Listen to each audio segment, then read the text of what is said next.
Oh no, I wanted to stop the video और I wanted to pause the video और मैंने stop कर दिया. Well guys, क्या हाल है? I am back. Why am I back? क्योंकि चंद एक सब्सक्राइबर्स मेरे YouTube पे जो कि मेरा कंटेंट बहुत पसंद करते थे, चंद एक हैं, बहुत कम है, बट दे आर सीरियस. आप जब वीडियोस बनाना बंद कर देते हैं और फिर आपके सब्सक्राइबर्स आपको अप्रोच करते हैं, मैसेज भेजते हैं, hey where did you disappear, वापस क्यों नहीं आ रही हो, we enjoy your content, we enjoy your talks. That really hurts. It hurts because someone is enjoying your work and you are not there. तो मैं सोच रही थी कि यार I should go back and finally I am back guys. I am back just because of the feedback of the good genuine people. Good feedback from anyone? No. मुझे पता है कौन exploiters हैं और मुझे पता है किसकी क्या intentions हैं, but the good people. I have a subscriber, he's from India. Phenomenal guy. His name starts with anti something. Anti then we. I'm not taking your full name, but you are stuck in my mind bro, and I'm like yeah, I have to come back. So एक बात तो ये हो गई. Thank you so much for the love, for the concern. मुझे messages आ रहे थे कि क्या तुम ठीक हो, क्यों तुमने बंद कर दिया, is everything good with you. क्योंकि पता है ना मेरी ज़िंदगी, you know I am such a unique person. वाकई में यार मेरी ज़िंदगी, I have to write a book on my life. मेरी ज़िंदगी एज ए बम्बास्टिक ज़िंदगी है. I have to write a book on my life. And I think सबके साथ इस तरह की वियर्ड चीज़ें होती होंगी, लेकिन बहुत से लोग हैं जो कि उनके बारे में बात नहीं करना चाहते. They don't want to give visibility to their problems और you know the weird things they face. तो ये सिर्फ एक व्लॉग है कि भाई आई एम बैक और हम रोज़ कुछ ना कुछ गुफ्तगू किया करेंगे. कुछ ना कुछ वो जो पहले जो मैं आके करती थी ना, यू नो मैं उसको बोलती थी कि बकवास आके करना. कुछ ना कुछ गुफ्तगू करेंगे बट बकवास वो नहीं होता है. I am a philosopher. दुनिया तो तुम्हारी तारीफ़ नहीं करेगी, खुद की तारीफ़ करो. दुनिया आपको बुरा ही बोलेगी. Everybody. Sorry about that. Okay guys, so I am back because of the good people. और मैं एक कॉन्फ्रेंस में हूँ और कॉन्फ्रेंस का नाम है एसियस्ट. और मैंने कल प्रेजेंट किया था अपना रिसर्च और मैं बहुत जज्बाती हो गई थी. क्यों नहीं यार, आप ऐसा रिसर्च करो जिसमें आप खुद कनेक्टेड हो और फिर हो जाओ जज्बाती. कोई बात नहीं. कल एक लड़की से मेरी बात हो रही थी, उसने बोला हर चीज़ नॉर्मेटिव है, you know academic life, professional life, everything, even social life, everything is normative. आपको नॉर्म्स असाइन किए जाते हैं और आपको उसी तरीके से बिहेव करना पड़ता है. तो उसने मुझे बोला यू आर गुड, क्योंकि तुम जिस तरीके से तुमने अपना चीज़ें उसमें डाली कि this is wrong and this is right and blah blah. मैंने उसे कहा यार मुझे तुम्हारा बड़ा अच्छा लगा. वो लड़की गाइस क्या उसने किया, उसने अपने नोट्स एक पेज के ऊपर लिखे थे और वो पेज पकड़ के खड़ी होगी और वो बोलने लग गई. मैंने कहा यार that is so innovative and that's a great way of possessing the power. तुमने पावर पॉइंट स्लाइड नहीं बनाया, मेरे पावर पॉइंट स्लाइड्स थे. तो मैंने कहा तुमने जो पेपर पे लिखा ना, तो everybody was looking at you, everybody was looking at the note that you had. कोई भी स्क्रीन पे नहीं था. So you had all the power. तो उसने बोला अच्छा, मुझे तो लग रहा था यार ये वियर्ड हो जाएगा. मैंने कहा नहीं, दैट वाज वेरी गुड. और आई विश, मेरा ड्रीम है कि मैं कभी ऐसे तैयारी करके आऊँ अपनी प्रेजेंटेशन की कि मुझे नोट्स नहीं चाहिए हों, मुझे स्क्रीन नहीं चाहिए हो, यू नो पावर पॉइंट, और मैं बस बोलती जाऊँ. So that will happen one day. तो दैट्स इट गाइज. मैं वाशिंगटन डीसी में हूँ और मैं यहाँ पे कॉन्फ्रेंस के लिए आई हूँ. और यार लोग जब बहुत ज़्यादा मुझसे जेलस हो जाते हैं ना, तो वो फिर पर्सनल अटैक करने लग जाते हैं, गालियाँ देने लग जाते हैं, गंदी गंदी गालियाँ. और I can not even tell कि मुझे कहाँ से गालियाँ आती हैं. But that's not my problem. आप तो ग्रो कर रहे हो ना, आप कल कहाँ थे और आज आप कहाँ हो. वो लोग जो कुछ भी नहीं कर पाए ना, वो आके आपको गालियाँ देते हैं. तो you are abusing yourself. Actually you are abusing your state, कि तुम जिस जगह पे हो ना, तुम आज उसी जगह पे हो. लेकिन अगला बंदा जो मेहनत करके आगे जा रहा है, यार ऐसे खाली पीली तो नहीं हो जाता ना, आपको मेहनत करनी पड़ती है. अभी मैं ट्रैवल करके आई हूँ डेंटन से. वहाँ पे मेरे को धड़ाधड़ 2 दिन में मेरे को अपने टीएशिप के काम करने थे. 2 दिन में मैंने पता नहीं कितनी असाइनमेंट्स को ग्रेड किया. मेरी आंखें ना बिल्कुल अंधी हो गई. सो आई एम वर्किंग, क्योंकि अगले दिन मेरे को कॉन्फ्रेंस के लिए जाना था. I had to do my packing as well. तो it's all about commitment, it's about discipline, it's about appearing, showing up is the most important thing. Show up, कुछ भी हो जाए, you have to show up. तो show up फिर आप कैसे करोगे यार? You have to work hard. आपको अपनी डेडलाइंस को मीट करना है, जो काम आपकी ड्यूटी है आपको वो कर देना है. उसके बाद कपड़े पैक करो, बाहर निकलो, प्रेजेंटेशन आपकी अगर हो रही है तो you prepare for the presentation. Of course मेरी प्रेजेंटेशन कल थी तो I had to make the slides और फिर उसको रिहर्स करना और फिर एंजाइटी होती है कि यार I am going to present, यार कैसा होगा. वो लोग बस देखते कि डीसी में बैठी है, मेरे को तो जेलसी हो रही है, मैं क्या कर सकता हूँ. अच्छा, जो मैं सबसे ज़्यादा चीज़ कर सकता हूँ ना वो ये कि मैं 1-2 गालियाँ दे दूँगा. यार दे दो, उसके बाद मैं क्या करूँगी? You are gone forever. अभी कल एक बंदे ने मुझे फजूल में मुझे व्हाट्सएप पे ऊट पटांग बातें बोल दी, फजूल में. यार जाओ अपना काम करो तुम यार. क्या अब देखो यार, ये बात है ना कि लोगों के पास कितना है, पैसे जमा करते जा रहे हैं, हलाल हराम जमा कर रहे हैं, माड़ी पे माड़ी बनाते जा रहे हैं. लेकिन वो कहते हैं अच्छा सब खुश हो जाएं कि हम कितना ऊपर जा रहे हैं, हम कितना अमीर हो रहे हैं. लेकिन दूसरा बंदा अपने बलबूते पे, अपने पैसे पे बाहर के मुल्क में आया है और वो कॉन्फ्रेंस. मेरी ऐसी कोई यार ज़िंदगी नहीं है कि मैं एक बड़े से होटल में बैठी हूँ और मैं टांग पे टांग रख के और मैं दिखा रही हूँ कि लुक एट माई बाथरूम है, look at my living room. Do I do that kind of stuff? नहीं. एंड दैट्स नॉट माई गोल. मेरा गोल ये है कि यार मैं कल को ना कोई ऐसा रिसर्च का शाहकार करूं कि मुझे मज़ा आ जाए और दुनिया को मज़ा आ जाए. That's my ultimate goal. मेरे पास आईफोन नहीं है, मेरे पास 2 टके का सैमसंग का फ़ोन है और उसमें भी मेमोरी का इशू. मेरा जो लैपटॉप है वो डेल का थका हुआ लैपटॉप है जो कि 10 मिनट लेता है स्टार्ट होने में. I don't want apple collection, मेरे को कोई ड्रामा लग्जरी में, but I want to be a damn good researcher. This all doesn't matter to me. I want to look fine, academic, professional and clean. कि यार कोई मुझसे बात करे तो यार अच्छा वे बंदी के ऊपर ट्रस्ट कर सकते हैं कि पढ़ती होगी. ऐसा नहीं खज्जल पज्जल हालत में बंदा जा रहा है. But still people ignore your hard work और फिर वो आपके ऊपर अटैक करना शुरू कर देते हैं. यार करो अटैक. किसका नुकसान आप कर रहे हो? मेरा नुकसान कर रहे हो या आप अपना नुकसान कर रहे हो? आई मीन कल जिस बंदे ने मुझे वो फजूलियात चीज़ें मुझे बोली, तुमने मेरा नुकसान नहीं किया, तुमने अपना ही नुकसान किया. क्योंकि अब मुझे पता है कि अच्छा यू हेट मी, तुम्हारा मेरी तरफ कुछ है ही नहीं.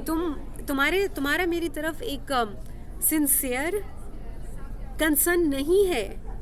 You want to see me fall, you want to see me hurt. और तुम मेरे बुराई में हो, तुम मेरी अच्छाई में नहीं हो. तो तुमने किसका बुरा किया? तुमने मेरा तो बुरा नहीं किया. It's good, I saw your reality. तो guys I am back and vlog बनाएंगे. And guys one more thing, ये तो डिजिटल मीन है ना. Digital mean okay, this digital mean is accessible to everybody, right? लेकिन I as a human being, I as a friend, अभी मैं बहुत limit मेरा एक्सेस इतना लिमिटेड होता जा रहा है, जो होता जाएगा, होता जा रहा है. I'm not accessible to everybody or anybody. अब वो वक्त आ गया है कि जब मैं कहूँ कि यार मैं कितनी इम्पोर्टेंट हूँ और मैं डिसाइड करूँगी कि किससे बात करनी चाहिए, किससे बात नहीं करनी चाहिए. Who is worth talking and who is not, इस तरह की चीज़ें. And I'm gonna do that. तो okay guys, I am back and thank you so much for the love. जो कि मेरे सिंसियर लोग हैं. मैं उन सब की बात नहीं कर रही हूँ जो कि आके बकवास याद करते हैं. एक तरफ से बहन बोलते हैं लेकिन उनके अंदर कुछ और होता है. And you can tell. और दुनिया भरी पड़ी है और दुनिया में सबके साथ ऐसा होता है.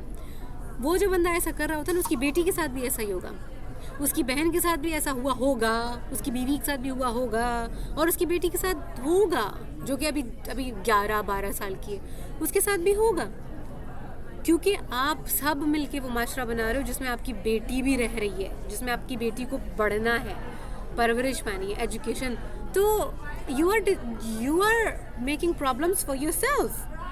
आप अपने लोगों को बता रहे हो कि यार इसको बैन बोलो, ठीक है, और फिर जो है but you have some other intentions.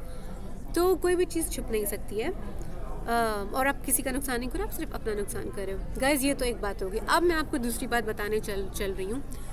कल yesterday was the first day of the conference और मेरी प्रेजेंटेशन के बाद हम लोगों का ना सबका गेट टुगेदर हो गया। तो आप जब कॉन्फ्रेंसेस में जाते रहते हो तो जिस तरह का काम आप करते हो आप उसी तरह की कॉन्फ्रेंस में जाते हो, तो उसी तरह के लोग आपको बार बार उसी तरह की कॉन्फ्रेंसेस में मिलते हैं। हर तरह की कॉन्फ्रेंसेस अलग अलग होती हैं। तो कल ना एक लड़की मुझे मिली और वो बहुत परेशान थी।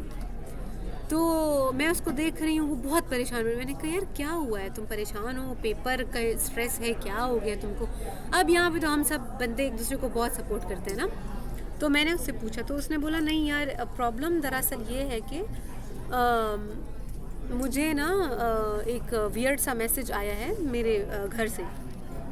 तो वो बंदी अभी जर्मनी में रह रही है। तो उसने मुझे कहा कि यार एक बहुत अजीब सी बात हुई है कि मेरा जो आई डोंट नो यार, मैं तैयार हूँ ये चीज़ यहाँ पे बोलने के लिए नहीं, but it is so disgusting. बहुत ही गलत बात है। जो फैमिली में उसको क्या इंसिस्ट बोलते हैं, ठीक है, इंसिस्ट जिसको बोलते हैं कि फैमिली में ही ना, मिसाल के तौर पर एक बंदा है, उसकी बेटी है और वो अपनी बेटी पे गंदी निगाह रखता है, या एक भाई है, बायोलॉजिकल भाई है, वो अपनी बहन के ऊपर गंदी नज़र रखता है। यार दिस इज़ सो डिस्गस्टिंग। वो बेचारी लड़की उस चीज़ को गो थ्रू करी थी। वो कहती है मैं हर बार, उसका सक्का भाई है, बड़ा भाई, वो कहती है मैं हर बार उसको ब्लॉक करती हूँ, वो नया नंबर बना के मेरे को रब्ता करता है। और फिर प्रॉब्लम ये है कि मैंने कहा तो यार नंबर चेंज कर दो। तो उसने बोला नंबर चेंज करो भी फ़ायदा मुझे नहीं हुआ है, सालों से ये होता रहा है। उसकी माँ को, उसके बाप को, उसके सब सिबलिंग्स को पता है। लेकिन सब लोग फिर उसको बोलते हैं कि फिर क्या होगा अगर तुम किसी को बताओगी तो ये फैमिली के लिए शेमफुल होगा। यार ये क्या बात है, ये क्या बात है। और वो लड़की इतना मेंटल टॉर्चर को फेस कर रही थी। उसने बोला किंजा मैं रात को सो नहीं सकती हूँ, हत्ता कि वो जर्मनी में रह रही है, लेकिन वो कहती है अब मैं मुझे शर्म आती है। उसने कहा मेरे भाई को तो शर्म नहीं आती, वो इतना बेगैरत है कि मुझे शर्म आती है कि मेरे भाई ने मुझे ऐसे मैसेजेस भेजे हैं और वो मेरे साथ ये गलत काम करना चाहते हैं, बट मेरे को शर्म आती है कि मैं कैसे घर जाऊँ। यार ये मुझे नहीं समझ आता लोग ऐसा कैसे कर लेते हैं यार। तुम और उसने बोला उसके बच्चे हैं, उसकी बेटियाँ भी हैं, उसके बेटे भी हैं। यार वो सुनने के बाद मैं इतना परेशान, मैंने कहा यार इस बेचारी की मतलब क्या ज़िंदगी है। वो मतलब वो एक तो परदेश में है, परदेश में आने के बाद आपको ज़्यादा चाहिए फैमिली, राइट, लेकिन वो अब एक समझ में नहीं आ रहा कि मैं क्या बोलूँ। मैं उसको लेके बहुत ज़्यादा परेशान। और उसने बोला किंजा मैं हर वक्त रेस्टलेस रहती हूँ क्योंकि उसको कोई सपोर्ट नहीं है, उसको फैमिली में कोई सपोर्ट नहीं है, उसको मतलब कुछ भी नहीं है। फिर वो कहती है अच्छा तो फिर मैं हमेशा ना दयार गैर में ही रहूँ। तो यार क्यों ऐसा करते हैं लोग? मत करो ऐसा मत करो यार, अपनी बहन के साथ मत करो। दुनिया का गंदा तरीन जो काम है, अगर आप कहो कि यार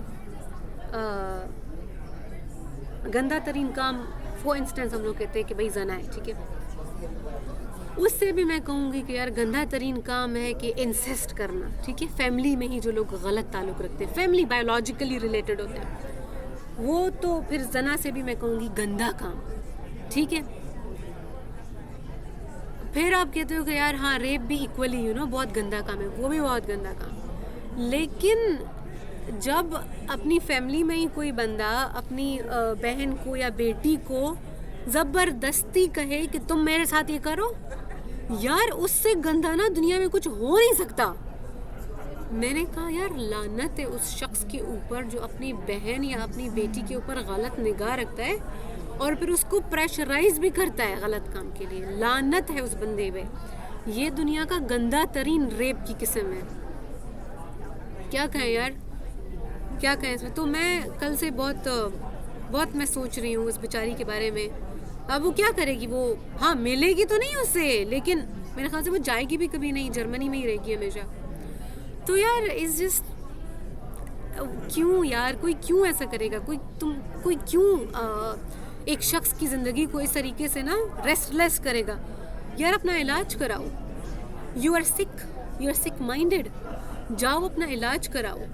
और दूसरी बात guys, this is the last thing I am gonna say, नमाजें भी पूरी होंगी, दाढ़ी भी रखी जाएगी, हलाल हराम होगा, अरे यार इसमें हलाल, इसमें इसमें सूअर का गोश्त तो नहीं है, हाँ इसमें मुर्दा बकरा तो नहीं है, बकरे को ज़िबा होना चाहिए, प्रॉपर ज़िबा होना चाहिए, खून तो नहीं है इसमें। यार उधर तुम लोग इतना हलाल हराम देखते हो, उम्रे हज सारे हो रहे हैं, लेकिन जब बेटी और बहन के ऊपर गंदी निगाह रखते हुए और उसको एक्चुअली बोलते हुए कि यार तुम मेरे साथ ये वाला काम करो, कोई उधर नहीं है हलाल हराम। यार this is the worst form of torture, worst form of harassment, सबसे गंदी ये फॉर्म है। ओके गाइज, अब मैं थोड़ा सा विटामिन सी ले लूँगी और उसके बाद मुझे कुछ काम करना है। दो कॉन्फ्रेंसेज आ रही है मेरे को, उसकी में अप्लाई करना है। बी प्रोडक्टिव यार, अपना जो है प्रोडक्टिव रहो, रिसर्च करो, जो अच्छा लगता है वो करो, डोंट हर्ट एनीबडी, अपना रिसर्च करो एंड चौकन्ना रहो, बी सेफ, बाय गाइज।